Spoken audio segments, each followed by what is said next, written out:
بسم اللہ الرحمن الرحیم۔ عزیزان من، آج جولائی 1984 کی 6 تاریخ ہے اور درس قرآن کریم کا آغاز سورہ عبس سے ہوتا ہے، 80ویں سورت 10۔ عبس و تولی ان جاءہ الاعمی، اس نے تیوری چڑھائی، منہ بسورا، بڑا ناگوار گزرا اس کے اوپر کہ اس کے پاس ایک غریب اندھا کیوں آ گیا۔ بات اتنی سی ہے، تشریح بعد میں کروں گا۔ تمہیداً ایک اہم نقطہ ہے، ضمناً تو وہ پہلے بھی میرا خیال ہے کئی بار آ چکا ہے، لیکن اس سلسلے میں خاص طور پر میں اسے دہرانا ضروری سمجھتا ہوں۔ قرآن کریم کے راستے میں سازشوں سے جو رکاوٹیں پیدا کی گئیں، ان میں ایک عقیدہ شان نزول کا بھی ہے۔ کوئی سا آپ ترجمہ یا کم از کم تفسیری ترجمہ دیکھ لیں گے تو وہاں لکھا ہوا ملے گا کہ اس آیت کی شان نزول یہ ہے اور اس حکم کی شان نزول یہ ہے۔ یہ شان نزول کیا چیز ہے؟ اور میں نے یہ عرض کیا کہ جو رکاوٹیں بڑی بڑی پیدا کی، ان میں سب سے بڑی رکاوٹ ایک شان نزول کا عقیدہ ہے۔ اللہ تعالیٰ کے پروگرام کے مطابق وحی کا سلسلہ قرآن پہ ختم ہوا، نبوت نبی اکرم صلی اللہ علیہ وسلم کی ذات پر ختم ہوئی۔ دین کو مکمل کر دیا خدا نے قرآن کے اندر۔ دین میں رہنمائی دی گئی ہے تمام نوع انسانی کے لیے، ابدی طور پر، یعنی قیامت تک کے لیے۔ تکمیل بھی ایسی دین کی کہ کوئی گوشہ ایسا نہیں جو اس میں ناقص، ناتمام یا تشنہ رہ گیا ہو، یا یہ محدود رہ گیا ہو کسی خاص زمانے کے تک۔ قیامت تک کے لیے نوع انسانی کے سامنے جو پرابلمز آنی تھیں، ان کے متعلق قرآن میں رہنمائی دی گئی۔ اور مشیت نے جب یہ دیکھا کہ اب اس کے بعد کسی مزید حکم، قانون، اصول، قدر، رہنمائی کی ضرورت نہیں ہے، تو اس سلسلے کو ختم کر دیا۔ تو گویا یہ مشیت کے ایک پروگرام کے مطابق یہ ضابطہ، ایک ہدایت نازل ہوا خدا کی طرف سے، مکمل کیا گیا اسی مشیت کے مطابق۔ جو کچھ خدا نے دینا تھا وہ اس میں دے دیا۔ پھر اسے سمجھ لیجئے، جو کچھ خدا نے نوع انسانی کو قیامت تک کے لیے دینا تھا وہ اس کے اندر دے دیا۔ شان نزول کے معنی یہ ہیں، یہ جو عقیدہ پیدا کیا گیا کہ وہ اصل میں فلاں واقعہ اس طرح سے ہوا تھا، فلاں نے فلاں کے ساتھ یہ کیا تھا، تو اس پہ یہ آیت نازل ہوئی۔ بیویاں بلا حجاب باہر نکلا کرتی تھیں۔ حضرت عمر رضی اللہ تعالیٰ عنہ نے آ کے رسول اللہ سے شکایت کی کہ اس طرح سے فتنہ پرور لوگوں کو موقع مل جاتا ہے فتنہ برپا کرنے کا، ان کو باپردہ نکلنا چاہیے۔ ان کی شکایت رسول اللہ نے سنی تو اس پر خدا کی طرف سے پردے کے احکام نازل ہوئے۔ ایک مثال میں نے یہ دی ہے، آپ دیکھیں گے قرآن کی ان چیزوں میں اکثر ہوگا کہ اس کی شان نزول یہ ہے، اس کی شان نزول یہ ہے۔ اب ذرا غور سے سمجھ لیجئے، یہ آخری بار آخری پارے میں باتیں آ رہی ہیں، آپ کے کام آئیں گی۔ بات یوں ہوئی کہ اگر یہ واقعہ نہ ہوتا تو یہ آیت نہ اترتی۔ سیدھی سی بات۔ یعنی یہ قرآن کسی خاص اللہ تعالیٰ کے پروگرام کے متحد رہنمائیاں نہیں اس میں دی گئیں، بلکہ یہاں دنیا میں انسانوں نے کچھ آپس میں واقعات کیے تو ان واقعات کی وجہ سے خدا کی طرف سے ایک حکم آ گیا۔ تو اگر یہ واقعہ نہ ہوتا تو یہ حکم بھی نہ آتا۔ پھر سوچ لیجئے کہ قرآن کریم کا ضابطہ مشیت کے کسی پروگرام کے مطابق اس طرح سے مرتب ہو کر وہی نہیں ہوا، بلکہ وہ لوگوں نے مجبور کر دیا کہ ایک وحی اس کے مطابق اترا کرے، اس واقعہ کی وجہ سے۔ واقعہ وہ نہ ہوتا وہ وہی بھی نہ آتی. اور قرآن نے وہ واقعی تو بیان نہیں کیا، اس کے مطابق جو رہنمائی دینی تھی انسانوں کو وہ رہنمائی دی ہے. جتنے بھی قرآن کریم نے خود واقعات بیان کیے ہیں امم سابقہ کے، انبیاء گزشتہ کے، جتنے بھی واقعات بیان کیے ہیں ان کا مقصد وقایہ نگاری نہیں ہے، بلکہ ان کے ضمن میں ان پر مبنی وہ ابدی احکام دیے ہیں، ہدایات دی ہیں، اقدار دی ہیں جو دین کا مقصد تھا. اور یہ سارا قرآن نے خود کر دیا. وہ واقعات بھی بیان کر دیے، وہ ان امتوں کے احوال و قوائف بھی بیان کر دیے، انبیاء کی سرگزشتیں بھی دے دیں، اس لیے کہ ان کے ساتھ یہ سارے احکام و اقدار وابستہ تھے، وہ مکمل کر دیا. اب جہاں قرآن نے خود نہیں کسی چیز کے متعلق کچھ کہا وہ ان لوگوں نے پورا کیا کہ یہ واقعہ ہوا تھا اس لیے یہ حکم نازل ہوا. پھر دوہرا دوں کہ اگر یہ واقعہ نہ ہوتا تو یہ حکم ہی نہ آتا. تو قرآن کی رہنمائی یا قرآن کے احکام بیشتر مجموعہ ہیں ان واقعات کے اوپر جو چیزیں دی گئیں ان سے. یہ واقعات نہ ہوتے تو قرآن آتا رہ جاتا. پھر یہ واقعات نبی اکرم صلی اللہ علیہ وسلم کی زندگی تک ہی ہوئے نا. واقعات تو ہوتے رہتے ہیں قیامت تک. اگر حضور کچھ عرصہ اور زندہ رہتے اور کچھ واقعات ہوتے تو اور بھی احکام آ جاتے، قرآن میں اضافہ اور ہو جاتا. اور حضور کے بعد قیامت تک واقعات تو ہوتے رہیں گے. نبوت ختم ہو گئی اور جو چیزیں موجب بنا کرتی تھیں خدا کی طرف سے وحی کی نزول ہونے کا، وحی کے نزول کا، وہ واقعات تو ہوتے رہیں گے. اب اس کے مطابق وحی کی رہنمائی نہیں آئے گی کیونکہ وحی کا سلسلہ ختم ہو گیا.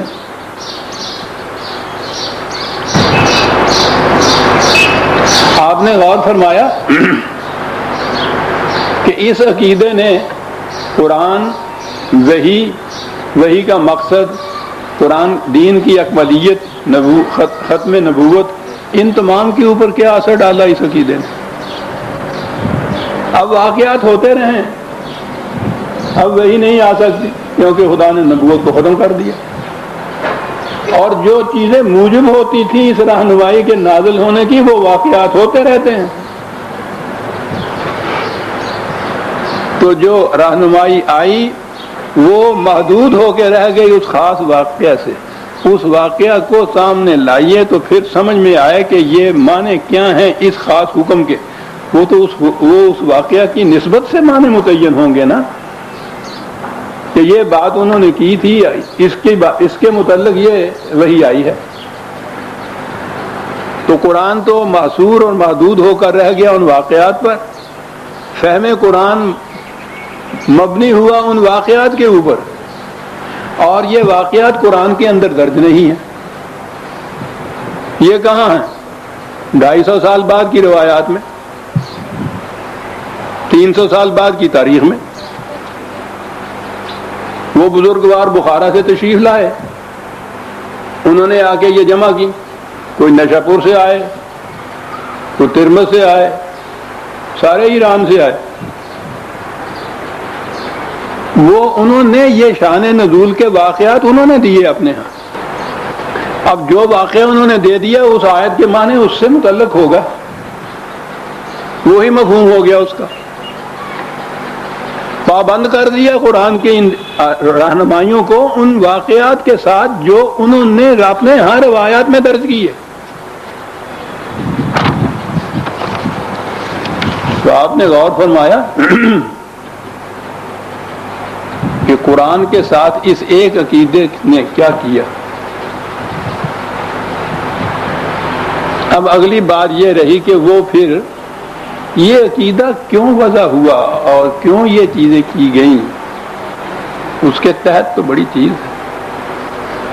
گنجائش نکلا اس سے بڑی بڑی سازشیں کرنے کی. یوں بات سمجھ میں نہیں آئے گی. ایک مثال عرض کرتا ہوں میں.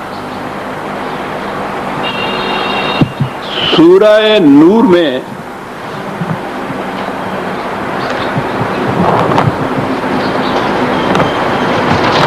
24/11 سے یہ شروع ہوتا ہے واقعہ. مشہور ہے عام طور پہ افق حضرت عائشہ رضی اللہ تعالیٰ عنہ. افق کے معنی ہوتا ہے کسی کے خلاف تہمت لگانا. تو یہ لفظ آپ نے سنا ہوگا، عام مشہور ہے، بڑی شہرت اس کو دی جاتی ہے. واقعہ قرآن کریم میں یوں ہے، یہ جو آیات ہیں، ان الذین جاءوا بالافک عصبۃ منکم، یہ لوگ جنہوں نے یہ تہمت تراشی تھی یہ تم میں سے ایک گروہ تھا.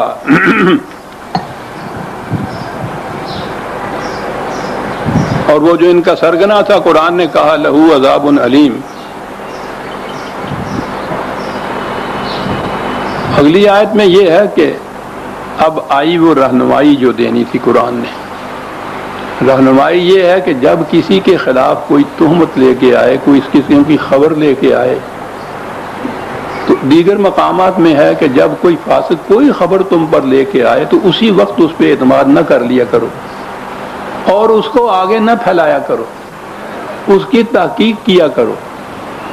اور حکومت کے متعلق یہ ہے کہ بہتر یہ ہے کہ جو متعلقہ آفیسر حکومت نے مقرر کیا ہو اس کی طرف ریفر کیا کرو کہ وہ اس کی تحقیق کرے، خود بخود اس کو لے دوڑے نہیں، کاتا اور لے دوڑی یہ نہ کیا کرو.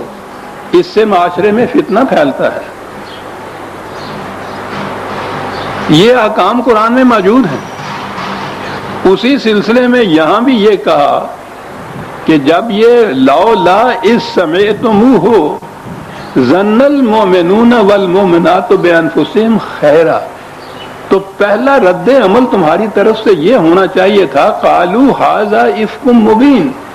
یہ تو آن دی فیس آف اٹ جیسے کہتے ہیں نا، یہ تو نظر بظاہر معلوم ہوتا ہے کہ یہ تہمت تراشی کی ہے، یہ بہتان ہے، یہ صحیح نہیں ہے. تمہارا رد عمل یہ ہونا چاہیے تھا. اس کے آگے ہے وَلَوْلَا إِذْ سَمِعْتُمُوهُ قُلْتُمْ مَا يَكُونُ لَنَا أَن نَّتَكَلَّمَ بِهَٰذَا. تمہیں کہنا چاہیے تھا کہ ہم پہ قطعاً ہمارے لیے یہ زیبا نہیں ہے کہ ہم یوں ہی اس چیز کو پھیلا دیں، سنی اور لے کے چلے گئے، بلکہ سبحانک ھذا بہتان عظیم. یہ ایک بہتان نظر آتا ہے. یہ آیات ہیں، اس میں قرآن نے کہیں نہیں بتایا کہ وہ کون خاتون تھی جس کے خلاف یہ بہتان تراشی ہوئی، یہ کہیں نہیں آیا.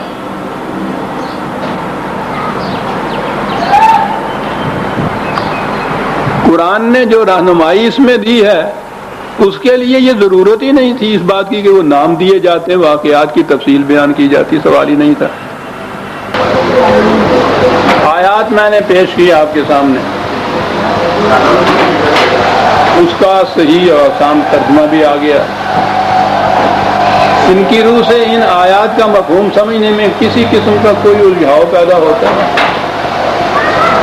کوئی پیچیدگی ہے اس کے اندر، کوئی ابہام کسی قسم کا قرآن میں تو کہیں ہے بھی نہیں. لیکن بالخصوص میں یہ عرض کر رہا ہوں اس لیے کہ آگے بات چلے گی، اتنی بیمار ہوگی کہ بالکل قریب المرض. اور اس کے بعد ایک دن آپ تشریف لائے تو اللہ تعالیٰ نے یہ وحی بھیجی اور اس نے یہ کہا، میری عصمت کی گواہی دی، اور اس پہ رسول اللہ صلی اللہ علیہ وسلم جو تھے وہ مطمئن ہوئے اور پھر مجھے گھر لے گئے. بڑی تفصیل کے ساتھ اس قسم کی سازشیں تو پھر تفصیل کے ساتھ بیان کی جاتی ہیں نا. جب افسانہ ہی مطلوب ہو تو افسانے کی تو ہر شک پوری کی جاتی ہے. ملخص یہ ہے جو میں نے عرض کیا ہے آپ کے ساتھ. آپ سوچئے کہ مقصد تو حضرت عائشہ رضی اللہ تعالیٰ عنہ کے خلاف ایک بہتان تراشی، لیکن یہ نہیں سوچا افسانہ نگار نے، اور یہ لوگ سوچا ہی نہیں کرتے تھے کہ تیرے نشتر کی ذات شریان کیسے ناتواں تک ہے، رسول اللہ صلی اللہ علیہ وسلم کے متعلق کیا تصور قائم ہوتا ہے. قرآن کہہ رہا ہے کہ پہلا ریئیکشن یہ ہونا چاہیے تھا، یہ کہنا چاہیے تھا کہ نہیں یہ بہتان ہے، یہ اس کے عظیم ہے۔ رسول اللہ نے یہ نہیں کہا، قرآن نے یہ کہا کہ جب اس قسم کی کوئی خبر آئے تو اس کی تحقیق کیا کرو، تحقیق نہیں کی جا رہی۔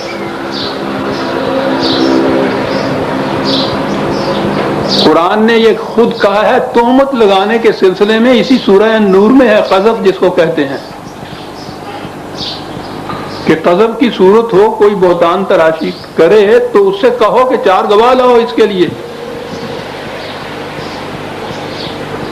اور وہ ایسا نہ کر سکے تو اس کو سزا دو۔ یعنی بہتان کے سلسلے میں یہ سارے احکام خود قرآن میں موجود ہیں۔ بہتان کا چرچا ہوتا ہے، رسول اللہ صلی اللہ علیہ وسلم ان میں سے کسی حکم کی بھی تعمیل نہیں کرتے۔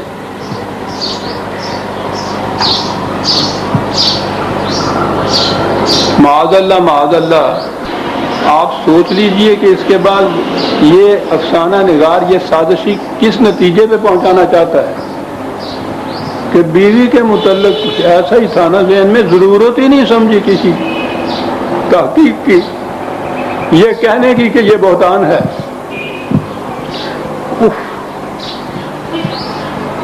بلا تحقیق میک کے بھیج دیا، چرچا ہوتا رہا۔ وہ کہتی ہیں حضرت عائشہ کہ ایک ایک عورت آتی رہی میرے پاس، نہ روتی رہی سارا مہینہ۔ رسول اللہ صلی اللہ علیہ وسلم نے مہینہ بھر بھی تحقیق نہیں کرائی، اس کے بعد بھی کسی تحقیق کے نتیجے میں وہ کسی تحقیق کے بعد اس نتیجے پہ نہیں پہنچی کہ میں بری ذمہ ہوں، میں بے گناہ ہوں۔ اللہ تعالیٰ نے وحی بھیج کے ان کی بریت۔ اب حضور کا اسوہ حسنہ ہمارے لیے تو قیامت تک کے لیے ایک ماڈل ہے۔ اس روایت کی روح سے کیا اسوہ ہمارے سامنے آتا ہے کہ جب اس قسم کی کوئی بات، اس قسم کی تہمت تراشی کی بات آئے تو قرآن یہ کچھ کہتا ہے تو کہتا رہے۔ رسول اللہ نے جو کیا تھا وہ ہے نا ہمارے لیے سنت رسول اللہ اور اسوہ حسنہ جو بخاری نے بیان کیا ہے۔ کوئی تحقیق نہ کرو، کچھ پوچھو نہیں، اٹھاؤ اور بیوی کو میکے بھیج دو۔ اب آگے جا کے مشکل پیش آ گئی۔ رسول اللہ نے کسی تحقیق کے بعد یہ نہیں کہا کہ نہیں یہ غلط ہے، یہ بہتان ہے۔ وہی آئی، ان کو تو وہی آ گئی، ہم پہ تو وہی نہیں آئے گی۔ ہم نے جس کو میکے بھیج دیا وہ تو گئی۔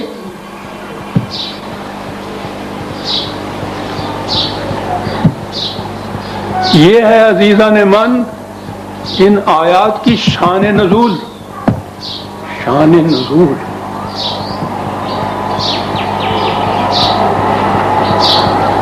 اے محمد گر قیامت را براری سر بے خاک، سر برارو این قیامت درمیان خلق بھی۔ ان کو کچھ احساس نہیں ہوا کہ ناموس رسالت کسے کہتے ہیں۔ حضرت عائشہ یا ازواج المومن ام المومنین ہیں، یہ مائیں ہیں، اپنی ماؤں کے متعلق خیال نہیں آیا کہ کیا کہہ رہے ہیں ہم۔ قرآن نے کیا کہا ہوا ہے کہ تمہارا یہ رد عمل ہونا چاہیے، قرآن نے حکم دیا ہے کہ اس طرح سے تحقیق کرنی چاہیے، قرآن نے حکم دیا ہے کہ اتنے گواہ ماننے چاہیے، اور اس وقت تک اس ملزمہ کو بالکل بری ذمہ سمجھنا چاہیے جب تک جرم ثابت نہ ہو جائے۔ اس قسم کا کوئی کام نہیں کیا جاتا۔ یہ رسول اللہ صلی اللہ علیہ وسلم کا اسوہ حسنہ ہے، یہ سنت رسول اللہ۔ خدا اس کے لیے وہی بھیج کے بریت کرتا ہے۔ اپنی طرف سے انہوں نے بڑی کھنڈ مار دی کہ ہم نے صاحب حضرت عائشہ کی عظمت برقرار رکھی کہ خدا نے بریت بھیج دی۔ جی رسول اللہ کے متعلق کیا خیال گزرا آپ کا؟ یہ ہے عزیزان من شان نزول کا عقیدہ وضع کرنے کے جذبات محرکہ۔ میں اگر اور بیان کروں اور ان میں بھی نبی اکرم صلی اللہ علیہ وسلم ہی کسی نہ کسی شکل میں ملوث ہوتے ہیں، نظر آتا ہے کہ کتنی گہری سازش تھی جو یہ ہو رہی تھی قرآن کے خلاف، نبی اکرم صلی اللہ علیہ وسلم کی ذات گرامی کے خلاف۔ حضرت زینب علیہ السلام کا نکاح وہ حضرت زید کے ساتھ یہ ہوا، بات بالکل صاف تھی۔ حضرت زینب آپ کی پھوپھی ذات بہن تھی، اتنی قریبی رشتے والی بہن، بچپن سے اکٹھے رہے تھے۔ اس کی شادی آپ نے خود یہ اپنے آزاد کردہ غلام زید کے ساتھ اس لیے کی کہ قریش بنی ہاشم کی عظیم ترین ایک خاتون کی شادی ایک آزاد کردہ غلام کے ساتھ کر کے مساوات کا ایک نمونہ پیش کرنا چاہتے تھے۔ آپ خود شادی کی اور اس کے بعد وہ نبھ نہ سکی، وہ ہوتا ہے نہیں نبھی، حتیٰ کہ حضرت زید نے، قرآن میں یہ ہے کہ حضرت زید نے، میں اس کا بھی ریفرنس دے دوں، میں نے لکھ لیا تھا احتیاط میں، 33/37 سورہ احزاب کی وہ آیت ہے، اس میں یہ واقعہ موجود ہے کہ معاملہ اس حد تک گزر گیا کہ حضرت زید ان کو طلاق دینے پر آمادہ ہو گئے۔ قرآن میں ہے کہ نبی اکرم صلی اللہ علیہ وسلم نے حضرت زید سے کہا کہ نہ طلاق دو، آپ نہیں چاہتے تھے کہ اس قسم کی جو شادی اس مقصد کے لیے کی گئی ہے وہ ناکام ثابت ہو جائے۔ اور پھر جو اپنی پھوپھی ذات بہن کے اوپر گزرے گی، ایک تو شادی اس طرح سے کی، پھر اس غلام زادے نے، غلام نے معاف رکھی، اس نے طلاق دے دی۔ کچھ بھی قرآن میں یہ ہے کہ وہ آپ کہہ رہے تھے انہیں، حضرت زید کو، کہ طلاق نہ دو، اس کے باوجود انہوں نے طلاق دے دی۔ تو یہ اتنا صدمہ گزرا تھا اس خاتون پر، حضرت زینب پر، کہ اس کی تلافی کے لیے اس کے بعد نبی اکرم صلی اللہ علیہ وسلم نے خود ان سے نکاح کر لیا۔ بات یہ واضح ہے، شان نزول معاذ اللہ، کہ ایک دن اس شادی کے بعد ایک دن نبی اکرم صلی اللہ علیہ وسلم حضرت زید کے گھر میں گئے، زید گھر میں نہیں تھے، ان کی بیوی یہی حضرت زینب، انہوں نے دروازہ کھولا، وہ سامنے آئیں، معاذ اللہ معاذ اللہ معاذ اللہ، تو حضور ان کو دیکھ کے، ان کے حسن کو دیکھ کے فریفتہ ہو گئے۔ پھوپھی ذات بہن ساری عمر ساتھ رہے ہوئے، خود شادی کی ہوئی، کسی غیر کے گھر میں جیسے گئے ہیں، دروازہ کھلا ہے، سامنے سے وہ نظر آ گئی ہے، فریفتہ ہو گئے اور چاہا کہ خود شادی کر دیں، اور زید سے کہا کہ ان کو طلاق دے دو تاکہ میں شادی کر سکوں۔ قرآن کہہ رہا ہے کہ آپ روک رہے تھے انہیں کہ یہ نہ کرنا۔ شان نزول جو ہے بخاری شریف وہ یہ کہہ رہی ہے۔ کیا کردار نبی اکرم صلی اللہ علیہ وسلم کا پیش کیا جا رہا ہے۔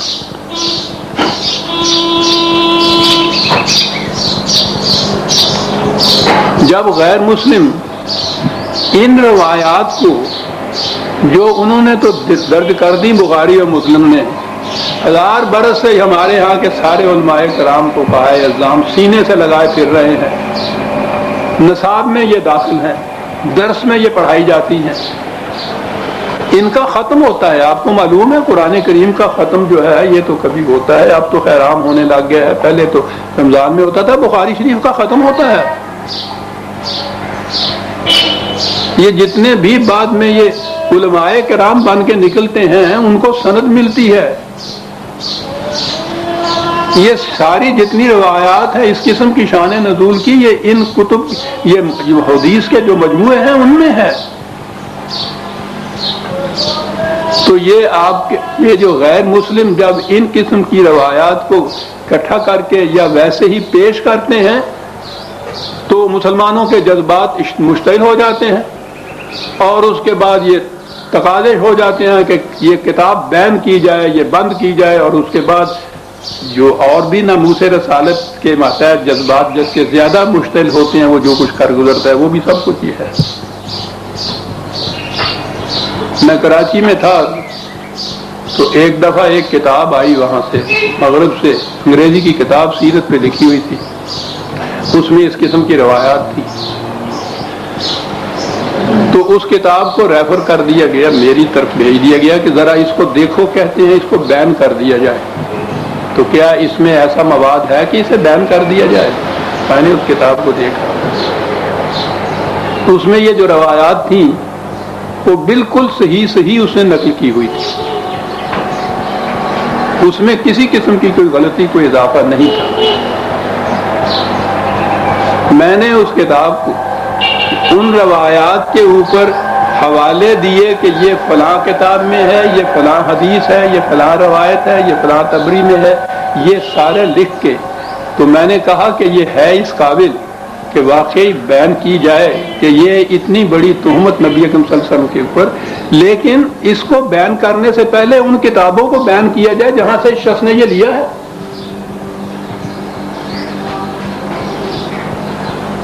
وہاں ان کتابوں کے اندر جو یہ چیزیں موجود ہیں ان کو تو تم سر آنکھوں پہ لگاتے ہو، ان کے تو ختم کرتے ہو، ممبروں میں حراب پہ اسے دہراتے ہو، اور جو اس میں سے نقل کر کے اپنے ہاں درج کرتا ہو اس کتاب کو بیان کرتے ہو۔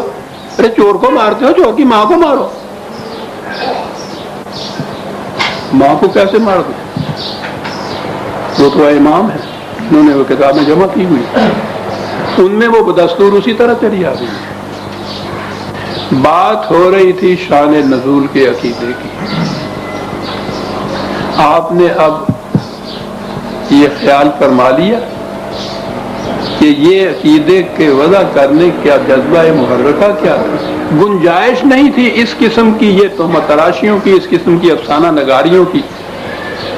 اگر قرآن تک رہا جائے تو قرآن نے کوئی ذکر نہیں اس قسم کا کیا اپنے ان واقعات کے متعلق، یہ ساری چیزیں روایات کے اندر شان نزول بیان کر دیا کہ صاحب یہ تھی وہ بات، اس طرح اس پہ خدا نے وہ یہ احکام نازل کیا یا یہ آیت اتری تھی۔ اور اب ان آیات قرآنی کو انہی روایات کی روشنی میں سمجھا جاتا ہے، ان کا مفہوم ہی یہ متعین کیا جاتا ہے۔ یہ ہے شان نزول کی بات جو میں عرض کر رہا ہوں۔ قرآن کریم اپنی ذات میں خود مکتفی ہے، اس نے خود کہا ہے کہ ان لوگوں سے پوچھو کہ کیا یہ خدا کی کتاب تمہارے لیے کافی نہیں ہے؟ اس نے بڑی تحدی سے یہ کہا ہے یہ، اور یہ سینے پہ ہاتھ مار کے کہتے ہیں کہ بالکل کافی نہیں ہے، مجمل ہے، ناقص ہے، تشنا ہے، کمی ہے، اور وہ ساری چیزیں پوری کر رہی ہیں یہ روایات جو خاص مقاصد کے تابع وضع کی گئیں۔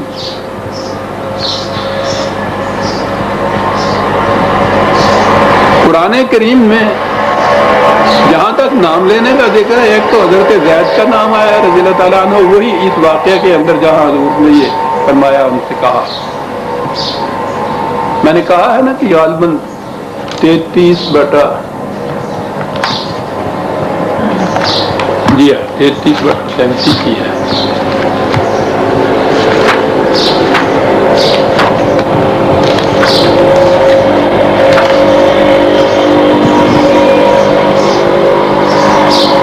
یعنی اس میں یہ ہے کہ حضور ان سے کہہ رہے تھے امسک علیک زوجک، طلاق نہ دو،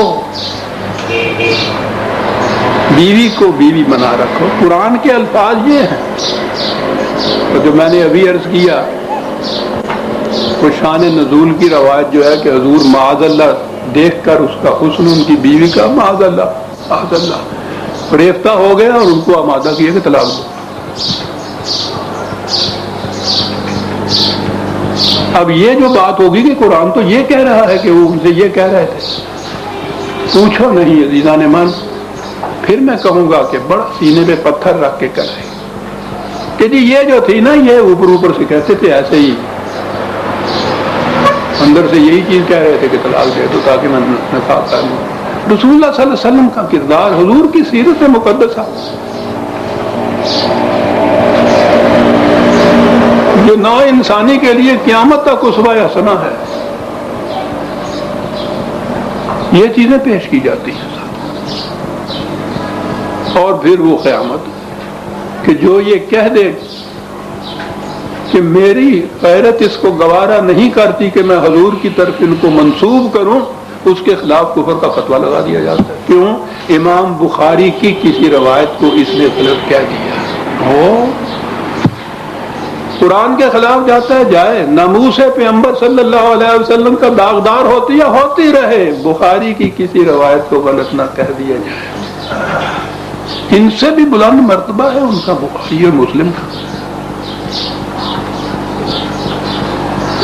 عزیزان من، قرآن کے سمجھنے میں یہ یاد رکھیے. میں نے عرض کیا ہے کہ نام جو لیا ہے تو یہاں قرآن نے صرف یہاں حضرت زید کا نام ایک دفعہ سارے قرآن میں اس واقعے میں ہے، یا وہ ابی لہب کا نام ہے، تبت یا ابی لہب، وہ کسی کا نام نہیں قرآن نے لیا. یہ شان نزول کے لیے ایک ایک آیت چن کے لاتے ہیں، یہ اس کے متعلق ہے، یہ اس کے متعلق ہے، اس کے متعلق آ گیا، اس کے متعلق آ گیا. اور ساری چیزیں اسی قسم کی سازش کی.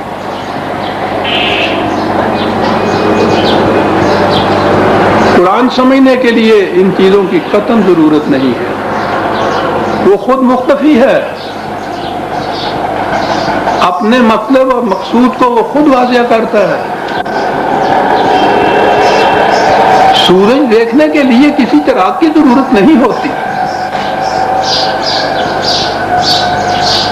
قرآن کریم اور جو قرآن نے خود کہا ہے، علم، عقل، شعور، فہم، ادراک، یہ قرآن اور علم و عقل انسانی، قرآن سمجھنے کے لیے یہ کافی ہے. باقی سارے وضع کردہ اضافے ہیں قرآن کے ساتھ جو دیے گئے ہیں. قرآن مکمل دین ہے، نور ہے، روشنی ہے، خود مکتفی ہے. اب اس کے بعد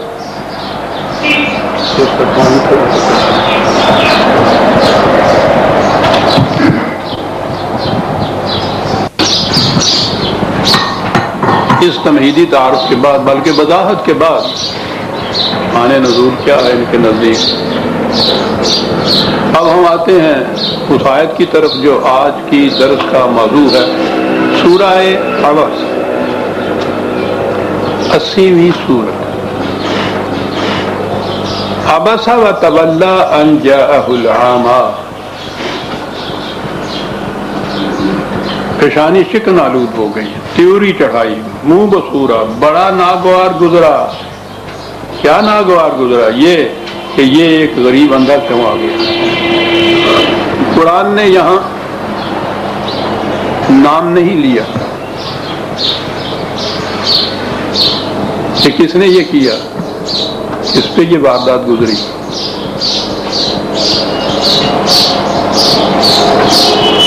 شان نزول آ گئی. نبی اکرم صلی اللہ علیہ وسلم رؤسائے قریش کی ایک محفل میں بیٹھے ہوئے، انہیں واضح و تلقین کر رہے تھے کہ اتنے میں ایک مسلمان صحابی، جنہیں مخصوم نام بھی دے دیا گیا، وہ آ گئے اور آ کے بیٹھ گئے. اور رسول اللہ کو یہ بڑا ناگوار گزرا. آپ نے تیوری چڑھائی، منہ بسورا کہ یہ کیوں آ گیا. شان نزول قرآن نے نہیں کہا. یہ میں ابھی عرض کروں گا کہ قرآن نے کیا کہا.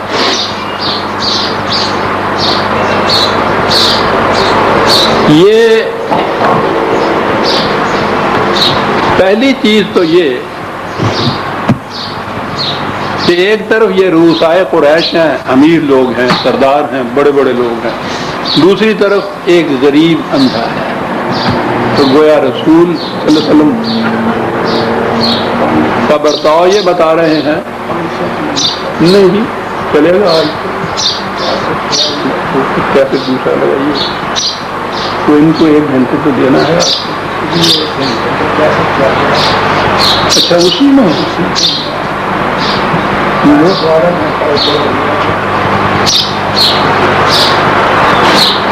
لیجیے تھا.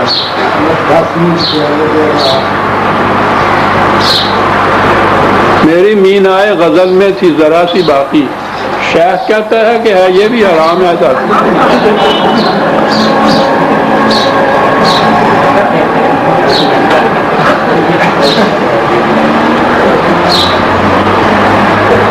کیسٹ نہ یہاں کیسٹ. بھائی یہ بات تو پوری کرنے دیجیے مجھے، بیچ میں بات رہ گئی تو کچھ نہیں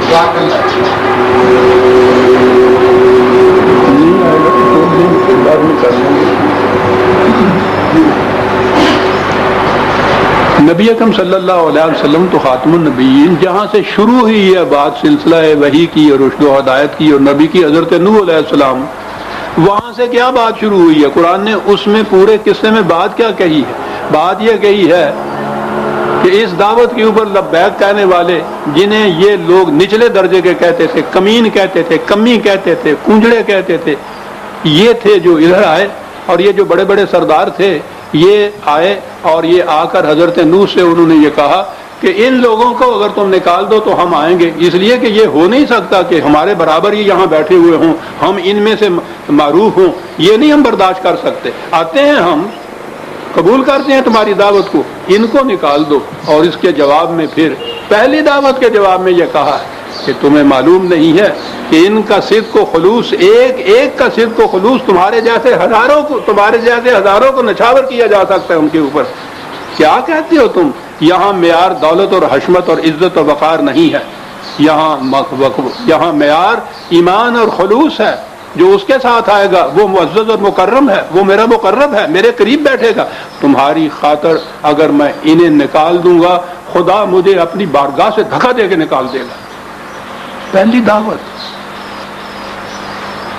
اور ہر نبی کی سرگزشت میں یہ چیز چلتی آتی ہے. قال الملأ الذین، وہ سردار جو تھے انہوں نے آ کے یہ کچھ کہا.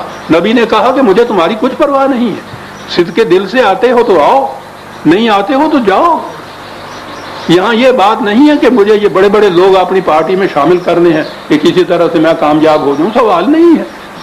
یہاں تو یہ ہے کہ صدق کے دل سے اور خلوص سے کون اس کو قبول کرتا ہے. یہ انبیاء کرام کا پورا شیوا اور ان کے ہاں کی روش چلی آ رہی ہے، قرآن کی تعلیم چلی آ رہی ہے. اور بنیاد ہے یہ قرآن کی تعلیم کی انسانیت کی مساوات ہے جو قرآن جو تلقین کرنے کے لیے آیا ہے. یہ کچھ والے نبی اکرم صلی اللہ علیہ وسلم انہی انبیاء کرام کی آخری کڑی. پھر نبی اکرم صلی اللہ علیہ وسلم کے متعلق تو خود قرآن نے یہ کہا انک لعلی خلق عظیم، کہ آپ تو انسانیت کے خلق عظیم پہ حامل ہیں. انبیاء کرام کے زمرے کا اتنا العظم نبی، خلق عظیم کا حامل، جس کو قرآن یہ سرٹیفکیٹ دے رہا ہے. اور اس کی یہ کیفیت ہو کہ اگر ایک غریب یا ایک اندھا آ کے محفل میں بیٹھ گیا تو اس پہ ناگوار گزرے، تیوری چڑھا لے، منہ بسور رہے، اسے کہو کیوں آ گئے ہو تم یہاں، معاذ اللہ معاذ اللہ. یہ اس کی شان نزول بیان کی جا رہی ہے. آیت کا اصل مطلب کیا ہے؟ شیخ صاحب نے پابندی لگا دی. آئندہ درس میں عزیزان من یہ ہوگا. آج کچھ ویسی چیز کہا ربنا تقبل منا. مذہبی علماء نے آپ پر کفر کا فتویٰ عائد کیا، اور یہ بات تو ہم سب کے سامنے ہے کہ مذہبی حلقوں کی طرف سے آپ کے خلاف متعدد الزامات عائد کرنے کا سلسلہ برابر جاری ہے. اور ان کا پروپیگنڈا شدت سے کیا جا رہا ہے کہ قوم کا قریب ہر طبقہ اس سے متاثر نظر آتا ہے. یہ منکر سنت ہے، یہ منکر حدیث ہے، یہ 3 نمازیں اور 9 روزوں کا قائل ہے، نئی قسم کی نماز پڑھتا ہے اور اسی کی تلقین کرتا ہے وغیرہ وغیرہ. تو میں یہ پوچھنا چاہوں گی کہ اس جھوٹے پروپیگنڈے کے ازالے کی آپ کے پاس کیا ذرائع ہے؟ اتنی سی بات ہی نہ پوچھئے کہ میرے پاس اس کے ازالے کے لیے ذرائع کیا ہے. پوچھئے کہ یہ پروپیگنڈا ایسا جھوٹا جو ہے، یہ حضرات جو بہرحال اقامت دین کے مدعی، بڑے بڑے متقی پرہیزگار ہیں، وہ اس قسم کی اس قسم کے کھلے ہوئے جھوٹ کی جرت کیسے کر لیتے ہیں؟ پہلے یہ سوال سامنے آتا ہے، جرت کر لیتے ہیں۔ مودودی صاحب کا یہ فتویٰ غور سے سنیے، انہوں نے کہا یہ ہے کہ راست بازی اور صداقت شعاری اسلام کے اہم ترین اصولوں میں سے ہے، اور جھوٹ اس کی نگاہ میں ایک بدترین برائی ہے، لیکن عملی زندگی کی بعض ضرورتیں ایسی ہیں جن کی خاطر جھوٹ کی نہ صرف اجازت ہے بلکہ بعض حالات میں اس کے واجب ہونے تک کا فتویٰ دے دیا گیا ہے۔ واجب کے معنی یہ ہوتے ہیں کہ اگر وہ ویسے نہ کیا جائے تو اس سے گناہ ہو جاتا ہے، تو اجازت ہی نہیں بلکہ واجب ہو جاتا ہے جھوٹ بولنا زندگی کی بعض عملی ضروریات کے لیے۔ اب ان کے نزدیک اس سے بڑی عملی ضرورت اور کیا ہو سکتی ہے کہ اکبر ذکر کرتا ہے خدا کا اس زمانے میں، یہ شخص اس اسلام کا ذکر کر رہا ہے جس اسلام کو شکست دینے کے لیے ہم اس قدر یہاں جہاد برپا کر رکھے ہیں۔ اس کے لیے طریقہ ایک ہی تھا، اتنا بدنام کر دیا جائے کہ کوئی اس کی بات نہ سنے۔ چنانچہ میں نے پہلے عرض کیا ہے کہ منکر سنت تو مجھے اس وقت کہا گیا جب میں نے یہ عرض کیا کہ سنت کی روح سے پبلک لاز کا کوئی ضابطہ ایسا نہیں بن سکے گا جسے تمام فرقے متفقہ طور پر اسلامی تسلیم کر لے۔ منکر سنت منکر حدیث مجھے اس وقت کہا گیا، اور میں نے ابھی عرض کیا ہے کہ خود مودودی صاحب نے 1970 میں 20 سال بعد اعلان اس کا کیا، لکھ کے یہ کچھ دیا، اور اسی لیے کہا کہ اس کے مطابق تو نہیں بن سکتا، فقہ حنفی نافذ کی جائے۔ انہیں کسی نے بھی نہ منکر سنت یا منکر حدیث کہا، اور میرے متعلق خود انہوں نے بھی یہ اس کے بعد کہا کہ یہ منکر سنت ہے اور منکر حدیث ہے۔ چلتے گئے۔ یہ حدیث کے متعلق اب یہ چیز میں سمجھتا ہوں بڑی گراں گزرتی ہے کہ میں یہ بھی صفائی پیش کروں کہ میں نبی اکرم صلی اللہ علیہ وسلم کی ذات گرامی کو کیا سمجھتا ہوں۔ میری کتاب معراج انسانیت ہے، اپنے منہ سے نہیں میں کہہ رہا، جنہوں نے پڑھا ہے وہ کہہ رہے ہیں کہ سیرت نبی اکرم صلی اللہ علیہ وسلم کے اوپر اس قدر پاکیزہ اور شفاف کتاب دوسری نہیں ملتی۔ اس میں سینکڑوں حدیثیں میں نے نقل کی ہوئی ہیں۔ انداز یہ ہے کہ اوپر قرآن کی آیت لکھتا ہوں اور اس کے مطابق جو حضور کی سیرت میں حدیثیں ملتی ہیں ساری اس کے اندر میں لکھتا ہوں۔ شاہکار رسالت میری دوسری کتاب ہے، حضرت عمر فاروق رضی اللہ تعالیٰ عنہ کے عہد ہمایوں کا پورا نقشہ اس میں دیا گیا ہے، اس میں متعدد احادیث نقل کی ہوئی ہیں صاحب، یہ ساری ان لوگوں کے سامنے ہیں، جانتے ہیں ان چیزوں کو۔ 3 نمازیں، 9 روزے، یہاں ایک فرقہ ہے اہل قرآن، یہ ان کا عقیدہ ہے 3 نمازیں اور 9 روزے، اور وہ عجیب قسم کی نماز ہے جو انہوں نے اپنے ہاں وضع کر رکھی ہے۔ اس فرقے کے خلاف سب سے زیادہ میں نے مخالفت ان کی ہے، لٹریچر میرا موجود ہے، پیمفلٹ لکھے طلوع اسلام میں ان کے خلاف میں نے مضامین لکھے، آپ احباب نے دیکھے ہوں گے۔ ان میں سے کسی شخص نے ان کے خلاف کچھ نہیں لکھا، میں نے ان کے خلاف یہ کچھ لکھا، اور یہ پھر 3 نمازیں اور 9 روزے جو ان کے ہیں میرے سر تھوپے چلے جا رہے ہیں، بار بار کہہ چلے جا رہے ہیں ایسا 3 نمازیں 9 روزے۔ ایک بڑی دلچسپ چیز ہے، یہاں ایک صاحب تھے ICS کے، اب ریٹائر ہو چکے ہوئے ہیں، انہوں نے لاہور میں ایک دفعہ یہ طرح ڈالی کہ نماز اردو میں پڑھنی چاہیے، چنانچہ انہوں نے اردو میں نماز پڑھائی بھی تھی۔ یہاں یہ بات ہوئی، میں نے دیکھا کہ لاہور میں سے کسی شخص نے ان میں سے اس کی مخالفت نہیں کی۔ میں کراچی میں تھا، وہاں سے میں نے قد آدم پوسٹر چھپوا کے لاہور میں لگوائے یہ کہنے کے لیے کہ یہ بہت بڑا فتنہ ہے اسلام کے اندر، نماز میں قرآن پڑھا جاتا ہے اور قرآن صرف اپنی زبان میں اپنے الفاظ میں قرآن ہے، دنیا کی کسی زبان کا ترجمہ جو ہے وہ قرآن نہیں ہو سکتا، اس فتنے کا ابھی سے سد باب کرو۔ میں نے یہ کہا، اور آج تک یہ کہہ رہے ہیں کہ یہ شخص جو ہے یہ اردو میں نماز پڑھنے کی تلقین کرتا ہے۔ میرے مطلب جھوٹ بولنا واجب ہو جاتا ہے، یہ چیز میں زبانی نہیں کہتا، یہ ہے طلوع اسلام کا مقصد و مسلک۔ کم از کم 20 سال سے یا اس سے بھی زیادہ عرصے سے یہ طلوع اسلام کی ہر دوسرے تیسرے مہینے شاید میں یہ چھپتا ہے، اور یہ پیمفلٹ جو ہے میرا خیال ہے شاید اب تک لاکھوں کی تعداد میں یہ چھپ گیا ہوا۔